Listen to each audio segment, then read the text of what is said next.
ഈ വയസ്സുകാലത്ത് 4 കായുണ്ടാക്കാൻ ഇനി അതേ ഭയ്യുള്ളൂ. ഈ പെണ്ണിനെ കെട്ടിച്ചു വിടണം. എന്തേ? ശരി.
മറിയാമ്മച്ചേർന്ന് ഞാനാ, വർഗീസ്.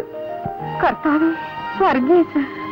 മക്കളെ, ഹരിത, ഇതാരാണെന്ന് അറിയില്ലേ? വർഗീസ് ചേട്ടനാ. നിങ്ങൾ എന്തായി ചെയ്തത്? ചേട്ടാ പൊറുക്കണം. 3-4 ദിവസമായി ഈ തോപ്പിൽ കളവ് നടക്കുന്നു. ഞങ്ങൾ കാത്തിരിക്കുകയായിരുന്നു. ചേട്ടൻ ഞങ്ങളോട് പൊറുക്കണം. പൊറുക്കുകയൊക്കെ ചെയ്യാം. എന്റെ വയറ് വല്ലാണ്ട് വിശക്കുന്നു. എനിക്കതിന് കഴിക്കാൻ തന്നെ. വാ. അങ്ങേര് പോയത് പിന്നെ ഒരുത്തനും തിരിഞ്ഞു നോക്കിയിട്ടില്ല. ആ കാതർക്കായിരുന്നു ഇടയ്ക്കൊരു സഹായം. ഞാനും എന്റെ മക്കളും കഷ്ടപ്പെട്ടതിന്. അപ്പം പോയാലേ ഞങ്ങൾക്ക് ദുഃഖമുള്ളൂ. കഷ്ടപ്പെട്ടത് ഞങ്ങൾ ഈ മണ്ണിലാണ്. അതുകൊണ്ടിപ്പോ എനിക്കും എന്റെ അനിയനും പുറമെ ജോലിക്ക് തണ്ടേണ്ടി വന്നില്ല. അന്ന വരാറില്ലേ? ഇല്ല. അമ്മായിയുടെ കെട്ടിയും വിടാഞ്ഞിട്ടാ. ഇല്ലെങ്കിൽ വരും. ആ, വർഗീസ് എവിടെയാ താമസിക്കുന്നത്? എങ്ങും ആയിട്ടില്ല.